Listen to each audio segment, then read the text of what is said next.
तर आता आपण चाललोय गणपतीपुळेकडं. तिथं आपला स्टे होणार आहे आणि मग तिथं स्टे करून आपण पहिल्यांदा सर्वप्रथम गणपती बाप्पाचे दर्शन घेणार आहोत आणि मग तिथून आपण जाणार आहोत मार्लेश्वर देवस्थानला.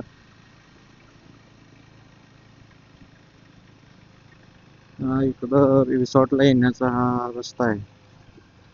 थोडासा आतमध्ये आहे रिसॉर्ट, पण चांगला आहे. मनी फॉर व्हॅल्यू आहे आणि आसपास शांतता आहे. तुम्हाला काय प्रॉब्लेम येणार नाही.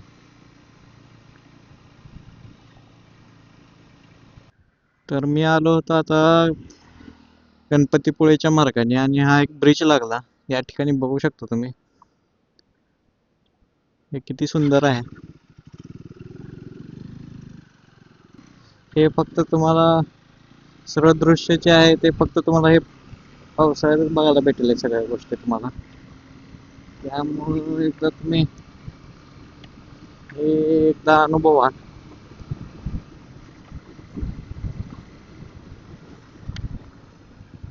गतिरोधक आहे.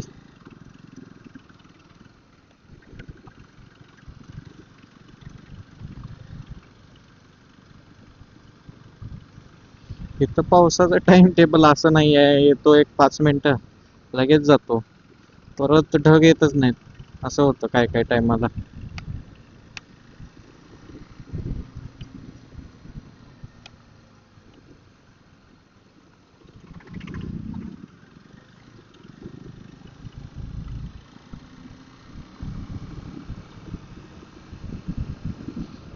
इथं बहुतेक शिप वगैरे बनवतात, म्हणजे जे मच्छीमारी वगैरे आहे तिथं शिप दिसालेत. मच्छीमारीसाठी वगैरे ते शिप्स वगैरे इथं बिल्ड करतात. आणि असा आहे कोकणचा व्ह्यू. रोड एक नंबर आहे भाई. रोडला काही चॅलेंज नाही. गतिरोधक आहेत मध्ये मध्ये, पण ते काय तर शाळा वगैरे आहे त्यामुळे गतिरोधक असतील मे बी. आता आपण चाललोय आरेवारी बीच कडे, तिथून मग गणपतीपुळे. तिथून मे बी हार्डली 10 किंवा 11 किलोमीटर असेल गणपतीपुळे आरेवारी बीच पासून.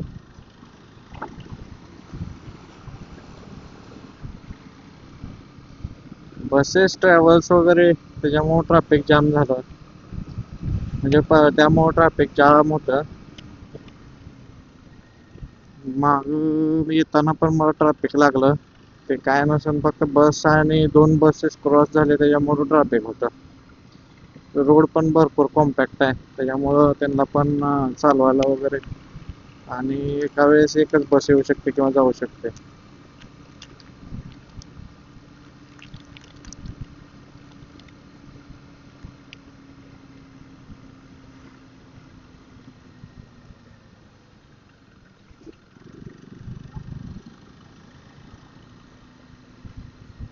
या अगोदर मी कधी कोकणात आलो नव्हतो मान्सून मध्ये. पुण्याकडे मुळशी वगैरे जे आहे त्यासारखीच वाईब आहे, पण थोडीशी वेगळी. मुळशीकडे कॉन्स्टंट धोके वगैरे असतात, पण इथं असं धोके तर अजून काय दिसलं नाही.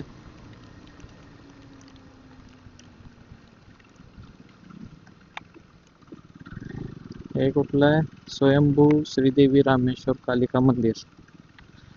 कुठल्या तरी देवीचं मंदिर आहे.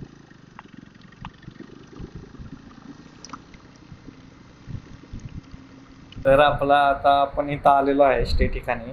इथं गणपतीपुळे ट्रस्ट यांचं स्टे आहे आणि त्यांचे जे आहेत ते कमी दरात तुम्हाला रूम भेटून जातील. जी आम्ही आता बुक केली आहे ती AC रूम बुक केलेली आहे, ती आपल्याला भेटली आहे साधारणपणे 800 रुपयाला. पण त्यांचं डॉक्युमेंटेशन वगैरे भरपूर त्यामध्ये वेळ जातो. जर तुम्हाला इथं राहायचं वगैरे असेल तर ट्रस्टचीच रूम घ्या. स्वच्छता वगैरे चांगली आहे ट्रस्टची.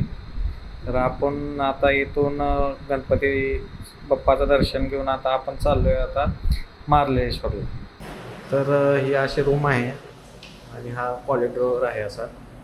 इथं आमची रूम होती, म्हणजे मी थांबलो होतो इथं. आणि हा कॉरिडोर आहे. हा ॲक्च्युअलमध्ये सेकंड फ्लोअरवरती आहे. मे बी ए सीच्या रूम ज्या आहेत ते सेकंड फ्लोअरवरती आहेत. तिथं भरपूर रूम आहेत आणि पाण्याची वगैरे इथं तुम्हाला सर्व सुविधा भेटून जाईल. आणि फर्स्ट फ्लोअर सेकंड फ्लोअर असेच रूम आहेत आणि नाश्ता वगैरे मला सर्व भेटून जाईल. प्रशस्त आहे एकदम, सर्व क्लीननेस वगैरे मेंटेन केलेली आहे ट्रस्टने.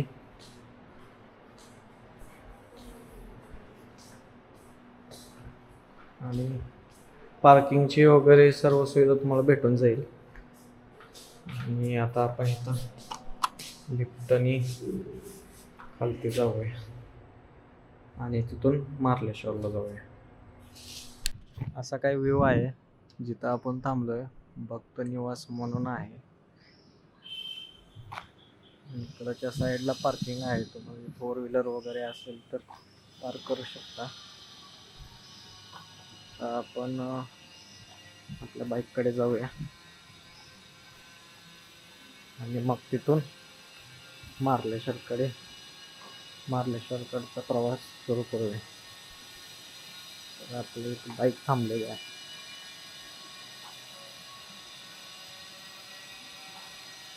हे बघा आपली KTM ॲडव्हेंचर 390 पण सेक्सी दिसते.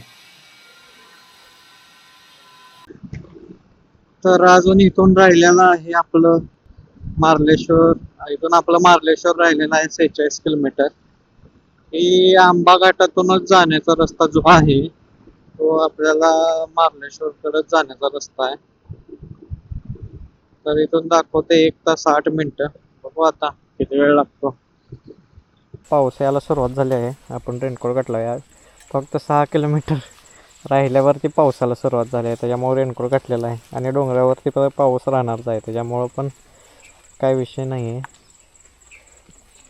आणि डोंगरावर मेन आपल्याला धुकं पाहायला भेटतं का नाही ते बघूया.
आता आलो होतो मार्लेश्वर देवस्थान.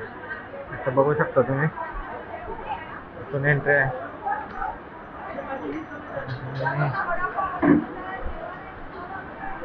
आता आपण गाडी पण पार्किंग लावलेली आहे. आता इथं किती पायऱ्या आहेत ते आपल्याला पुढे गेल्यावरती कळेल. या ठिकाणी बघू शकता तर वरती एक लिंगोबाचा डोंगर म्हणून काय तर आहे. तिथं ट्रॅकिंगला आपल्याला वरती जाता येतं. सध्या आपण ते जाणार नाही. पायऱ्या तर भरपूर आहेत, बघू शकता. आणि पाऊस नाहीये म्हणावा तसा, पाऊस नाही रील्स मधल्यासारखा. तरी पण आपण आलो इथं.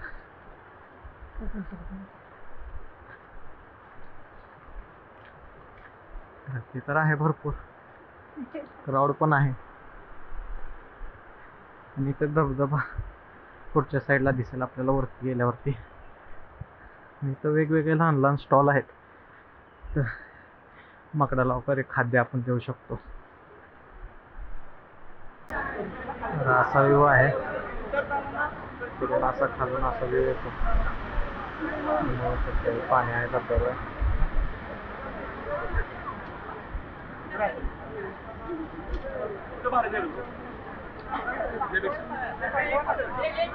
आपल्या आता मंदिराचं दर्शन झालेलं आहे, तर आपण आता धबधबा पाहण्यासाठी आलो होतो. हा बघा व्ह्यू आहे हा धबधब्याचा.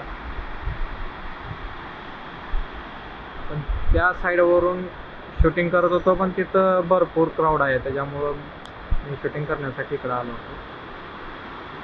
बघू शकता इथून कसं आहे, इथं 2-3 धबधबे आहेत, पण हा जो धबधबा आहे तिथून त्याच्या मागचा धबधबा दिसेना झाला आहे, कारण हा जो डोंगर आहे तो मध्ये येत आहे, त्यामुळं जो मागचा धबधबा आहे जो रील्समध्ये आपण पाहतो तो दिसत नाही आहे. आणि इथं लहानसं मंदिर आहे, पण आता हे सध्या मंदिर बंद आहे पाण्यामुळे, ते बंद केलेलं आहे मंदिर. पाणी जास्त आहे त्याच्यामुळे मंदिर बंद केलेलं आहे. जेव्हा पाणी कमी होईल तेव्हा हे उघडतंय असं मंदिर सांगत होते ते. बघू शकता तुम्ही.